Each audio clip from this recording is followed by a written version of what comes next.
အားလုံးပဲမင်္ဂလာပါရှင် river delta ဆိုတဲ့ reorder question လေးကိုဘယ်လိုမျိုးဖြေကြမလဲဆိုတာကိုပြန်ပြီးမှ practice လုပ်ကြရအောင်เนาะပထမဦးဆုံး skimming and scanning လုပ်လိုက်မယ်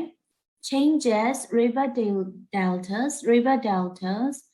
island and river changing ဆိုတော့ဒီမှာ repeated word အနေနဲ့ river deltas နဲ့ river တွေကိုတွေ့ရတဲ့အတွက်ကြောင့်မလို့ဒီစာပိုက်ဟာ river deltas အကြောင်းကိုပြောတဲ့စာပိုက်ဖြစ်တယ်ဆိုတာကိုသိသွားပြီ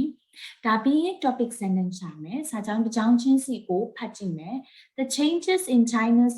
river delta however are more dramatic than these natural fluctuations and ဒီမှာ these natural fluctuations လို့ပြောရဲ these ဆိုတာဘယ်ဟာကိုရည်ညွှန်းထားတာလဲဆိုတာမသိသေးတဲ့အတွက်ကြောင့်မို့ two topic sentence မဖြစ်နိုင်ဘူး River deltas are difficult places for map makers မတေချာသေးဘူးခဏလေးထပ်ထားမယ် An island 6 kilometers long and with a total area of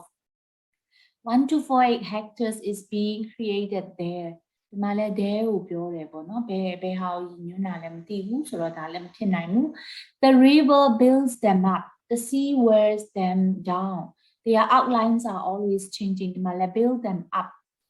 wears them down ဆိုတော့ဒါဒီလည်း topic sentence ဖြစ်နိုင်ဘူးဆိုတော့ဒီ၃ကြောင်းလုံး topic sentence ဖြစ်နိုင်ခြင်းမရှိဘူးဖြစ်တဲ့အတွက်ကြောင့်မလို့သူဟာ topic sentence ဖြစ်ရမယ် River deltas are difficult places for map maker ဒီဟိုမြစ်ဝကျွန်းပေါ်ဒေသလိုမျိုးနေရာတွေပေါ့နော်သူတို့ကတဲ့အဲ့ဒီနေရာတွေဟာတဲ့ difficult places for map makers တဲ့ဟုတ်ပြီဒါပြီးရင်သူ့ရဲ့အတွဲကိုရှာမယ်သူ့အတွဲကိုရှာမယ်ဆိုရင်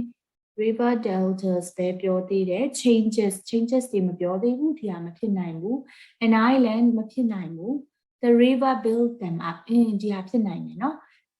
dam up ဆိုတာဒီ river deltas ကိုပြောတာ dam ဆိုတာဒီဟာကိုပြန်ပြီးရည်ညွှန်းထားတာပေါ့ the river builds them up the sea wears them down their outlines are always changing ဒါကြောင့်မလို့အမြဲတမ်းသူတို့ရဲ့ဒီပေါ့နော်ဒီဟာကြီးကအမြဲတမ်းပြောင်းလဲနေတယ်တဲ့ဒါပြီးတော့မှသူရဲ့အတွဲရှာမယ်ပြောင်းလဲနေတယ်ဆိုတော့ the changes ဒီမှာ changing the changes ဒီဟာသူ့အတွက်ဖြစ်နိုင်တယ်ပေါ့နော် the changes in China river delta however are more dramatic than these natural fluctuation in ပေးချတာပေါ့ဒီဟာသူ့အတွက်ဒီမှာ changing changes these natural fluctuations ဆိုတာဒီဟာကိုပြောတာ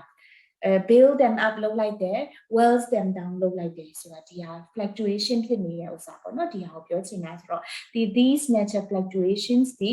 river build them up the sea wears them down ကိုရည်ညွှန်းတာဖြစ်တယ်ဆိုတော့သူတို့ညအတွဲဆိုတော့ဒီတစ်ခုဒီနောက်ဆုံးစာကြောင်းပြင်မဲ့လည်းဖတ်ကြည့်မယ် an island 6 kilometer long and with a total area of 1248 hectares is being created there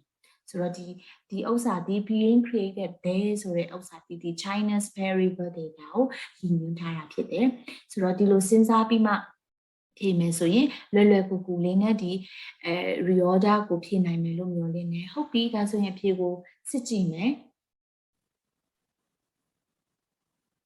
alright အဖြေတွေအားလုံးမှန်သွားပြီဆိုတော့ဒီလိုလေးဖတ်လိုက်ပြီးမှစီးလိုက်လို့ရှိရင် reorder ကလွယ်ကူကူလေးနဲ့ဖြေနိုင်မယ်လို့ထင်ပါတယ်အားလုံးပဲနားလည်နိုင်မယ်လို့လည်းမျှော်လင့်ပါတယ်ကျေးဇူးတင်ပါတယ်ရှင်